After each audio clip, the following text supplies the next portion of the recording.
बिस्मिल्लाहिर्रहमानिर्रहीम। नाज़रीन किराम अस्सलाम वालेकुम। जस्टिस टीवी से प्रोग्राम स्ट्रेट लाइन के साथ मैं आपका मेज़बान रेहान अब्बासी हाज़िर खिदमत हूँ। नाज़रीन, आज हम एक ऐसे इदारे में मौजूद हैं कि जो पाकिस्तान में बढ़ते हुए थैलेसीमिया के केसेस की रोकथाम के लिए अपनी कोशिशें जारी रखे हुए है। पाकिस्तान में इस वक्त लगभग 1 लाख या उससे ज़ायद बच्चे इस मर्ज़ का शिकार हैं, लेकिन ये इदारा रावलपिंडी में अपनी बिसात के मुताबिक, अपनी हैसियत के मुताबिक ज़्यादा से ज़्यादा इस बात को यकीनी बनाने की कोशिश में मसरूफ़ है कि किसी तरह इस मर्ज़ में कमी आ सके और जो बच्चे इस मर्ज़ में मुब्तला हैं उनकी ज़्यादा से ज़्यादा मदद की जा सके। मैं इस वक्त मौजूद हूँ पाकिस्तान थैलेसीमिया वेलफेयर सोसाइटी में और मेरे साथ इस वक्त यहाँ पर चीफ़ मेडिकल ऑफिसर मोहतरमा डॉक्टर ज़ोहरा वज़ीर साहिबा मौजूद हैं। अस्सलाम वालेकुम मैम, कैसे मिजाज हैं? अल्हम्दुलिल्लाह। बहुत शुक्रिया, आपने वक्त इनायत फरमाया। और इनके साथ साथ यहाँ पर मेरे साथ public relations officer Mohammad Asad bin Azam भी मौजूद हैं। अस्सलाम वालेकुम असद, कैसे हैं आप? बहुत शुक्रिया आपका भी, आप दोनों ने वक्त इनायत किया। मैम, मैं आगाज़ आपसे करूँगा, मुझे इसके क़याम के हवाले से बताइएगा कि कितना अर्सा हो गया आपको ये काम करते हुए, और दूसरी चीज़ इस इदारे को लीड कौन कर रहा है? जी, ये 1991 में इदारा बना था और जनरल फ़हीम थे जिन्होंने इसको फाउंडर थे इसके, वो तो अब वफ़ात पा चुके हैं। ये एक तरह से वेलफेयर सोसाइटी बनाई गई थी। सही। और इसके बाद जनरल सुहेब ने संभाला है। जनरल सुहेब हमारे प्रेसिडेंट हैं जो कि हेमेटोलॉजिस्ट भी हैं और पायनियर हैं इस थैलेसीमिया के डायग्नोसिस में, थैलेसीमिया के बिफ़ोर बर्थ डायग्नोसिस में, जिसमें CVS टेस्ट करते हैं। तो उन्होंने ये आजकल वो लीड कर रहे हैं इसको। अच्छा मैम, हम नाजरीन की अवेयरनेस के लिए हम बात चाहते हैं कि बात पहुंच जाए।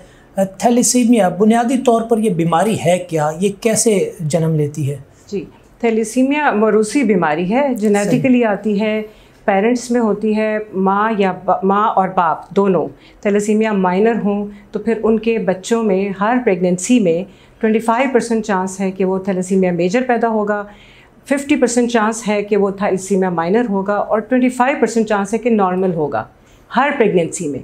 तो हर प्रेगनेंसी में सारे बच्चे भी थैलेसीमिया हो सकते हैं, उस 25% में आ सकते हैं, नॉर्मल भी हो सकते हैं, लेकिन माइनर भी हो सकते हैं। तो क्या अगर मैं जिस तरह अभी आपसे कुछ देर पहले भी जिस तरह हम डिस्कस कर रहे थे, क्या अगर माइनर होता है, कोई ऐसा शख्स है कि जो थैलेसीमिया माइनर है और उसकी शादी किसी ऐसी खातून से हो जाती है कि जो बिल्कुल नॉर्मल है, कोई मतलब ऐसी कोई चीज़ ही नहीं है वहाँ पर, तो क्या उससे भी कोई फ़र्क पड़ेगा आने वाली औलाद के ऊपर? जी, माइनर बीमारी नहीं होती है, वो आधी बीमारी है जो पेशेंट के अंदर है, लेकिन उसको खुद नुकसान नहीं पहुंचा रही। और अगर वो नॉर्मल से शादी करेगा तो वो पूरी बीमारी का कॉन्सेप्ट ख़त्म हो जाता है। वो आधी बीमारी बाकी बच्चों में किसी बच्चे में चली जाएगी, लेकिन वो फुल थैलेसीमिया मेजर नहीं पैदा होगा। लेकिन अगर दोनों ही माइनर हो जाएं, हस्बैंड वाइफ दोनों माइनर हों, तो दोनों माइनर हैं तो फिर वही चांसेस जो मैंने आपको बताए हैं कि हर प्रेगनेंसी में 25% चांस होगा कि थैलेसीमिया मेजर बच्चा पैदा हो जाएगा। और उसके लिए हम लोगों ने CVS टेस्ट रखा है। और मैम, कोई थैलेसीमिया मेजर का पेशेंट है तो उसकी अज़वाजी ज़िंदगी के हवाले से मैं पूछना चाहूँगा कि उसकी शादी करवाई जाती है किसी भी नॉर्मल से, तो आगे क्या चांसेस हैं? जी, थैलेसीमिया मेजर की हम लोग इस चीज़ के हक़ में नहीं है कि शादी ना हो, बेशक हो शादी, बट उनके अगर वो मेल है तो डिफरेंट तरीके से डील करेंगे उसको, अगर फीमेल है तो डिफरेंट तरीके से डील करेंगे। अलग अलग तरीका कार है। ठीक हो गया। अच्छा मैम, इस हवाले से मैं इदारे के हवाले से बात करना चाहूँगा। तकरीबन 30 साल का अरसा हो चुका है आपको यहाँ काम करते हुए, इस इदारे को चलाते हुए, तो आपको क्या लगता है कि इस 30 साल के दौरानिए में ये बीमारी में कुछ मतलब आपकी यहाँ कोशिशों की बदौलत कुछ कमी वाक़ई हुई है, कुछ बेहतरी आई है, या फिर अभी भी हालात वैसे चल रहे हैं? बहुत कोशिश की है सब ने, लेकिन सबसे बड़ा मसला है कि जो हमारा फैमिली सिस्टम है वो इसको किसी तरह से ख़त्म नहीं होने दे रहा, क्योंकि फैमिली के अंदर शादियां करते हैं, बेशक पता भी चल जाए कि वो माइनर है, इसके बावजूद वो नहीं रुकते हैं। बस अल्लाह पे छोड़ देते हैं। हालांकि अल्लाह ने दिमाग दिया है कि आपके पास सारी चीज़ें हैं, टेस्ट हैं, और हम बहुत दफ़ा मना करते हैं कि आप माइनर की शादी ना करें, लेकिन अगर हो जाती है तो फिर हमारे पास इसका ऑल्टरनेटिव है कि हम फिर CVS टेस्ट के लिए उनको लीड करते हैं कि आप लोग CVS टेस्ट करवा लें बिफ़ोर डिलीवरी, यानी पहले 3 महीने जो प्रेगनेंसी है उसमें मदर के पेट से थोड़ा सा पानी लेके उसको टेस्ट कर लेते हैं। उससे पता चल जाता है कि थैलेसीमिया कौन सा टाइप है कि नहीं है, माइनर है, मेजर है या नॉर्मल है। अगर वो मेजर हो तो फिर हमने मौलाना तकी उस्मानी से फतवा लिया हुआ है कि ऐसे ग्रॉस एब्नॉर्मेलिटीज़ हों तो उसको अबॉर्ट करा सकते हैं। तो उसको फिर हम पेशेंट को कहते हैं कि आप जाके इसको अबॉर्ट कर दें, क्योंकि आगे का सफ़र बहुत लंबा और मुश्किल है। अगर ज़ाहिर है पूरी ज़िंदगी गुजारनी होती है और बड़ा मुश्किल काम है। आपकी बात को बिल्कुल मैं सेकंड करूँगा कि अल्लाह पर छोड़ना ठीक है, वो अच्छी चीज़ है, लेकिन ज़ाहिरी असबाब भी तो लाजमी है। दुआ के साथ साथ ज़ाहिरी असबाब का होना ज़रूरी है। मैम, रोज़ाना की बुनियाद पर कितने बच्चे आपके पास आ रहे हैं जिनको आप ब्लड लगा रहे हैं? हमारे इदारे में इस वक्त 2300 बच्चे रजिस्टर्ड हैं। सही। और 500 एक्टिव हैं, यानी हर महीने आते हैं 500। तो उसमें से रोज़ाना तकरीबन 15, 20, 25 इस तरह बच्चे आ जाते हैं हमारे पास। 15, 20, 25 बच्चों को रोज़ाना आप लोग लगाते हैं? अच्छा, ठीक है। असद भी साथ हैं। असद, ज़ाहिर आप भी यहाँ देख रहे हैं, सारे मामलात आपके भी सामने हैं ब्लड के हवाले से। ब्लड यहाँ पे कलेक्शन उसकी या फिर कैसे आगे डिस्ट्रीब्यूट होता है, जो भी है, ये मुझे बताइएगा कि अभी जो सिचुएशन पिछले कुछ अरसे से चल रही है, जो लॉकडाउन रहा, कोरोना कोविड-19 वाला मामला रहा, तो कितना फ़र्क आया है इस चीज़ के ऊपर? ज़ाहिर है डोनेट करने के लिए लोग घरों से निकलेंगे तो डोनेट करेंगे, और अगर नहीं निकलेंगे फिर वो SOPs के सारे मामला। तो आपको ब्लड की कलेक्शन में क्या दुश्वारियाँ दरपेश रहीं? जी बिल्कुल, कोरोना वायरस के दौरान और लॉकडाउन के पेश नज़र हम काफ़ी मुश्किलात का सामना रहा, और ब्लड डोनेशन पर काफ़ी असर हुआ इस चीज़ को, क्योंकि लोग घरों से निकलना छोड़ दिया था। लोग घरों में थे, जो है क्या कहते हैं, आइसोलेशन में चले गए थे, जिसके बाद अभी भी उनके बहुत सी जगहों पर गवर्नमेंट की तरफ से पाबंदियां हैं। पार्क्स भी बंद थे, कॉलेजेस बंद हैं। पिछले 2 साल से तकरीबन यूनिवर्सिटीज़ बंद हैं, कॉलेजेस बंद हैं। हमें मेजोरिटी जो ब्लड आया करता था वो यूनिवर्सिटीज़ से आया करता था। अब जबकि यूनिवर्सिटीज़ पिछले 1-1.5 साल से बंद हैं और स्टूडेंट्स नहीं जा रहे, वीरान पड़ी हैं, तो ऐसे में हमें काफ़ी शॉर्टेज हुई है ब्लड की। फिर दूसरी चीज़ हमारे पास रखी पार्क्स में, क्योंकि सियाहती मकामात भी बंद कर दिए गए, पार्क्स भी बंद कर दिए गए, तो पार्क्स बंद होने की वजह से भी हमें काफ़ी मुश्किलात पेश आई। उसके बाद फिर हमारे पास रही मार्केट्स में आपको पता है जुम्मा हफ्ता जो है ऑलरेडी लॉकडाउन की वजह से बंद रही। हमें ब्लड डोनेशन में काफ़ी मुश्किलात पेश आई, और इसके साथ साथ बहुत सी जिंदगियां खतरे में पड़ गई थी इस दौरान, क्योंकि थैलेसीमिया के बच्चों को मुसलसल ब्लड की ज़रूरत है। इस हवाले से हमें एडमिनिस्ट्रेशन जो है यहाँ की, उन्होंने बड़ा सपोर्ट किया, हमें बहुत सी जगहों पर परमिशन दी कि वो हम कहीं भी जाकर ब्लड कैंप करा सकते हैं। हमें PHA की तरफ से ताउन मिला, हमें मुख्तलिफ इदारों में हम लेटर्स भिजवाना शुरू किए। Punjab police, traffic police, Islamabad police, Rawalpindi police, इन इदारों ने हमें बहुत सपोर्ट किया। मुख्तलिफ ऑर्गेनाइजेशंस ने हमें बहुत सपोर्ट किया। इस कड़े वक्त में, जब मुश्किल की घड़ी में, जब बच्चों के लिए ब्लड इकट्ठा करना मुश्किल हो गया था, तो ऐसे में बहुत से जो फरिश्ता सिर्फ लोग थे, तो यहाँ आकर यहाँ पर वॉकिंग डोनेशन में हमें उनके कुछ ऐसे लोग भी हैं जो हर 3 माह बाद आकर दे जाते हैं। उसके बाद हमने एक कैंपेन भी लॉन्च करते रहे। इस दौरान हमने तमाम ऑर्गेनाइजेशंस को साथ में मिलाया, उन सबसे एक बड़ी कैंपेन के जरिए हमने बड़ी तादाद में कलेक्शन की। लेकिन सारी बात है, पहले एक रिसर्च के मुताबिक पाकिस्तान में 2 से 3% लोग बाकायदगी से ब्लड देते हैं। लेकिन सोचने की बात है कि सिर्फ 2 से 3% अगर ब्लड दें, और फिर कोरोना और लॉकडाउन के दौरान इसमें मजीद जो है वो कमी आ गई, तो ऐसे में इन बच्चों के लिए ब्लड के लिए बहुत ज़्यादा मुश्किलात पैदा हुई। और हम लोग तो यकीन जानिए कि आखिर में हमने फिर नगमों के ज़रिए पार्क में जाकर कैंपेन्स की, हमने TV प्रोग्राम्स में जाकर, टॉक शोज़ में जाकर, प्रोग्राम्स में जाकर अवेयरनेस दी। तो हमारा ये भी अवेयरनेस में साथ तक कम से कम आप थैलेसीमिया टेस्ट ज़रूर करवा लें, अपनी स्क्रीनिंग ज़रूर करवाएं, ताकि हम थैलेसीमिया फ्री पाकिस्तान की तरफ बढ़ें, क्योंकि बहुत से ममालिक में ये ख़त्म हो चुका है। बहुत से ममालिक थैलेसीमिया फ्री हैं, पाकिस्तान में ये ज़्यादा बढ़ रहा है क्योंकि हमारे यहाँ कज़न मैरिजेस ज़्यादा होती हैं। गांव देहात में सबसे ज़्यादा रेशो है थैलेसीमिया का। हमें मेजॉरिटी गांव देहात से, गुजर खान से, अटक से, कश्मीर से, मरी से, एबटाबाद से, कि वो इलाके हैं गांव देहात जो कि ज़्यादा पेशेंट्स सामने पड़ता है और बड़ी दूर दूर से यहाँ पर आकर लोग ब्लड लगाते हैं। तो हमें जहाँ ब्लड की शॉर्टेज है वहाँ हमें अवेयरनेस की कमी है यहाँ पर, और हमारी कोशिश होती है कि हम सेमिनार्स के ज़रिए, कॉन्फ्रेंस के ज़रिए, प्रोग्राम के ज़रिए, TV programmes, electronic media, print media, social media के ज़रिए इस अवेयरनेस को आगे तक पहुँचाएं। अच्छा असद, जिस तरह मैंने मुख्तलिफ डॉक्टर्स हजरात से सुना है और दीगर रिसर्च भी जो की है उससे यही अंदाज़ा हुआ है कि मालाकंड डिवीज़न जो हमारा उसमें बहुत बड़ी तादाद है थैलेसीमिया के पेशेंट बच्चों की। तो उस साइड से या फिर उसके करीब जो मुल्हिका इलाके हैं उस साइड से आपके पास किस तादाद में बच्चे आ रहे हैं? मैडम आपको इस हवाले से बता सकेंगी? जी, हमारे पास जितने भी पंजाब के पेरिफेरीज और KPK के ये सारे इलाके, हर इलाके में है, सिर्फ नॉट ओनली मालाकंड, सब पूरी जगह डिस्ट्रीब्यूट हो चुके हैं। कज़न मैरिजेस और फिर वो फिर आगे से उनकी शादियाँ दूसरी फैमिली में हो जाती हैं, तो मतलब माइनर बहुत ज़्यादा है। अच्छा मैडम, इसका अगर मैं आपसे कंक्लूजन पूछूं, इस मर्ज़ को रोकथाम के हवाले से अगर मैं बात करूं, तो कैसे क्या कर सकते हैं हम इसकी रोकथाम के लिए? जी, सबसे पहले अवेयरनेस तो डेफिनेटली हमें सेमिनार्स करने ही करने हैं। सब ये बताना है कि ये एक बहुत बड़ी बीमारी है। कई लोगों को थैलेसीमिया नाम ही नहीं पता है और ये भी नहीं पता कि इसमें प्रॉब्लम क्या है।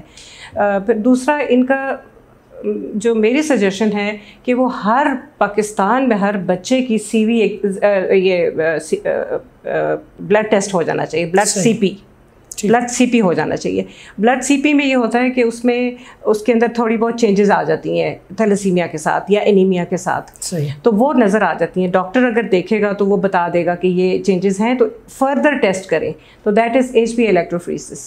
अगला टेस्ट ये होता है और उसमें पता चल जाता है कि ये माइनर है कि नहीं है। फिर अगर वो माइनर निकल आए, चले मेजर तो पता चल ही जाता है क्योंकि उसको ब्लड लग रहा है, माइनर का नहीं पता चलता, हमें माइनर को देखना है। तो माइनर की फिर शादी करते हुए ये ध्यान रखें कि उसकी शादी माइनर से ना हो। सही, किसी नॉर्मल से करवाई एग्जैक्टली नॉर्मल से हो जाए तो फिर माइनर तो कुछ बच्चों में चला जाएगा, लेकिन नॉट मेजर, यानी बहुत बड़ा जो बर्डन हमारे इकॉनमी पे है सब वो नहीं होगा, ये जो ब्लड की शक्ल में और प्रॉब्लम फंड्स की। मतलब आसान सा तरीका ये है कि पहले शादी करनी है या नहीं भी हो, उससे अलग भी हर बंदे को टेस्ट करवा लेना चाहिए, पता होना चाहिए ठीक है मैं कहाँ पर इस वक्त मौजूद हूँ।